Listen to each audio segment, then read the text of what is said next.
Hello friends, study of law में आपका स्वागत है। मैं सत्येंद्र। आज भारतीय दंड संहिता में दंड के प्रकार में हमने अभी तक दंड के प्रकार में मृत्युदंड, आजीवन कारावास, कारावास और संपत्ति के समर्पण के पश्चात आज हम अर्थदंड को पढ़ेंगे।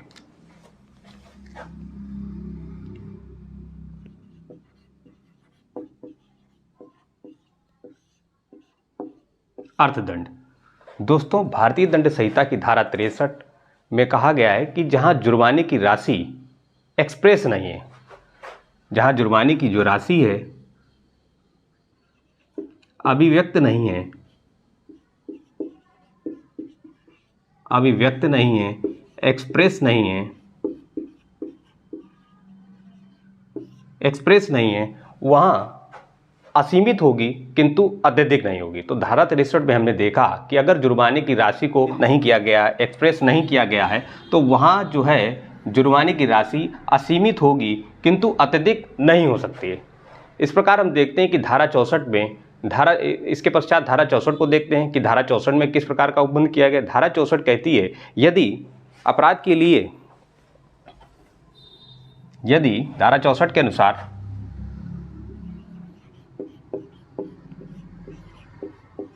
धारा 64 के अनुसार यदि अपराध के लिए दिया जाने वाला दंड अर्थदंड या कारावास या कारावास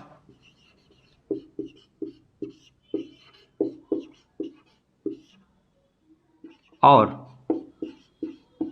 अर्थदंड दोनों है, अर्थदंड दोनों है।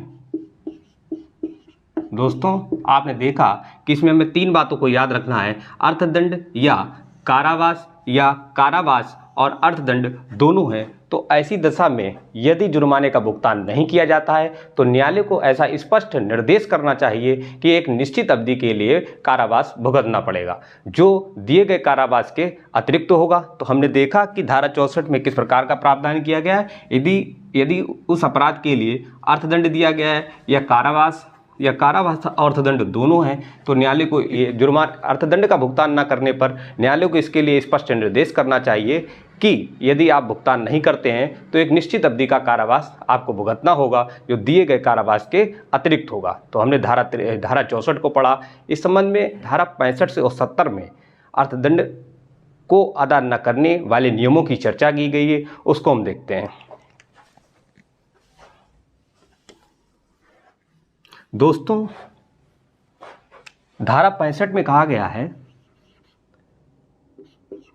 धारा 65, यदि मामला जो है, यदि अपराध अर्थदंड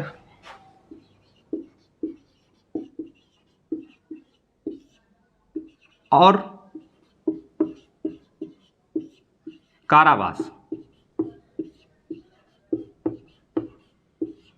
यदि मामला जो है अर्थदंड और कारावास दोनों से दंडनीय है, दोनों का दंड दिया गया है, तो ऐसी दशा में हम क्या करेंगे, अर्थदंड की अदायगी नहीं होती है तो उस कारावास के लिए जितना भी दंड वर्णित है, उस कारावास के लिए जितना भी दंड जो है वर्णित है, तो उसके 1/4 से अगर अर्थदंड का अदायगी नहीं करते हैं आप, तो देखिए दोस्तों, पहले समझ लीजिए बात को कि मान लीजिए अर्थदंड और कारावास दोनों दिया गया है और अर्थदंड कारावास देने के पश्चात यदि आप अर्थदंड का भुगतान नहीं करते हैं तो ऐसी दशा में उस अपराध के लिए, मान लीजिए चोरी का अपराध है,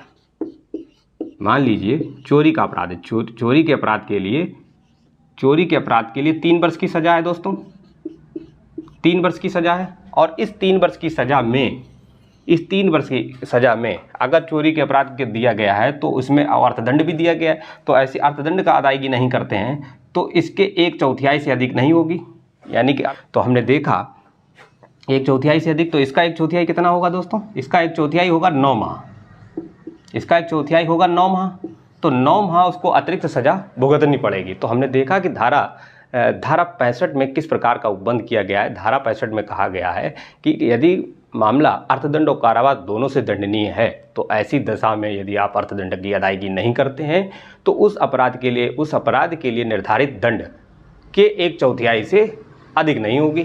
तो हमने देखा कि 1/4 से अधिक नहीं होगी। इसके पश्चात हम देखते हैं धारा 67 को कि यदि मामला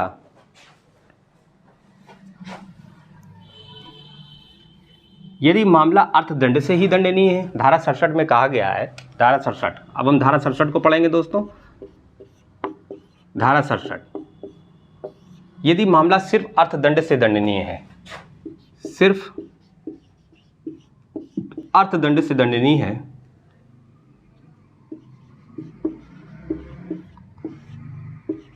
अर्थदंड से दंडनीय है,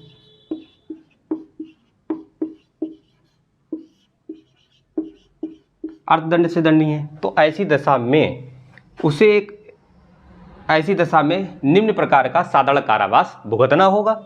अगर मामला सिर्फ अर्थदंड से दंडनीय है तो अभियुक्त व्यक्ति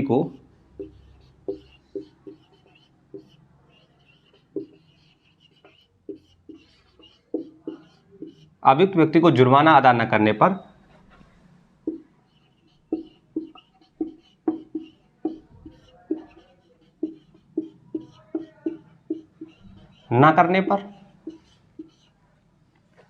एक निश्चित अवधि का साधारण कारावास जो है दोस्तों उसको भुगतना होगा। हम देखते हैं, मान लीजिए यदि 50 रुपये का अर्थदंड दिया गया है, मान लीजिए यदि 50 रुपये का अर्थदंड दिया गया है, 50 रुपये का अर्थदंड दिया गया है, तो ऐसी दशा में 2 माह का साधारण कारावास भुगतना होगा।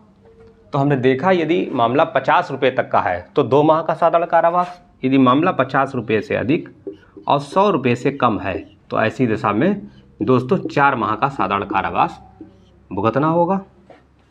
यदि मामला 100 रुपये से अधिक है, 100 रुपये से ज़्यादा है, तो ऐसी दशा में हमने देखा 6 माह तक साधारण कारावास आपको जो है भुगतना होगा। तो हमने देखा कि संबंध में हम इसके पश्चात हम धारा 70 को देखेंगे कि धारा 70 में किस प्रकार का उपबंध किया गया है।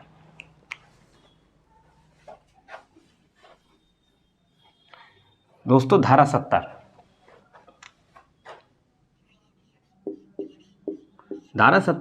कहती है अर्थदंड जो है, अर्थदंड को 6 वर्ष की अवधि के भीतर जो है उसको वसूल किया जाना चाहिए। दोस्तों 6 वर्ष की अवधि के भीतर अर्थदंड को वसूल किया जाना चाहिए। लेकिन यदि कारावास 6 वर्ष से अधिक है, यदि कारावास, कंडीशन देखिए दोस्तों, यदि कारावास 6 वर्ष से अधिक हो, 6 वर्ष से कारावास यदि अधिक होता है,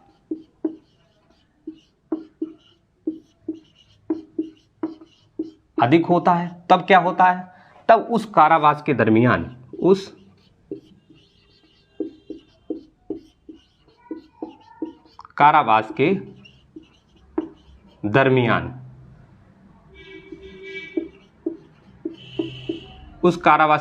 उसको वसूल किया जा सकता है। तो हमने देखा दोस्तों कि यदि जो अर्थदंड है उसको पहली बात तो 6 वर्ष के भीतर वसूल किया जाना चाहिए। यदि कारावास जो उसको दिया गया है 6 वर्ष से अधिक है, तब ऐसी दशा में उस कारावास के दौरान उसे वसूल किया जाना चाहिए। अगर किसी व्यक्ति की मृत्यु हो जाती है तो मृत्यु से अर्थदंड का दायित्व जो है समाप्त नहीं होता है। एक बात देखिए दोस्तों, यदि किसी व्यक्ति की मृत्यु हो जाती है तो मृत्यु होने के पश्चात उस व्यक्ति की जो उसकी संपत्ति होगी उसकी संपत्ति से उस अर्थदंड को वसूल किया जाएगा। तो हमने देखा कि अगर किसी व्यक्ति की मृत्यु हो जाती है, मृत्यु होने के पश्चात भी अर्थदंड जो होता है उसका दायित्व समाप्त नहीं होता, बल्कि उसके संपत्ति पर वसूला जा सकता है। दोस्तों इसके पश्चात हम देखेंगे, आइए दोस्तों देखते हैं एक केस RL कपूर बनाम तमिलनाडु राज्य।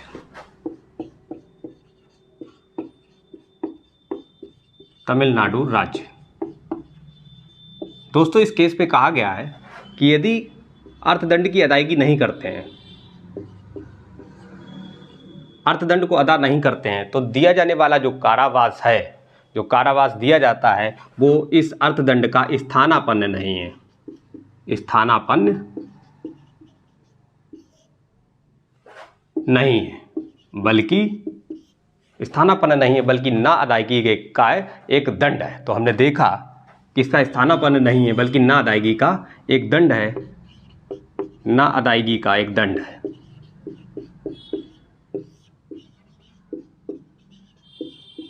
हमने अर्थदंड को अदा नहीं करते हैं तो उसके लिए एक अतिरिक्त कारावास आपको दिया जाता है। यह कारावास उसका स्थानापन्न नहीं है बल्कि ना अदायगी का दंड है। तो दोस्तों, यदि मेरा चैनल आपको पसंद आए तो प्लीज़ लाइक करें, सब्सक्राइब करें, अधिक से अधिक लोगों को शेयर करें। धन्यवाद।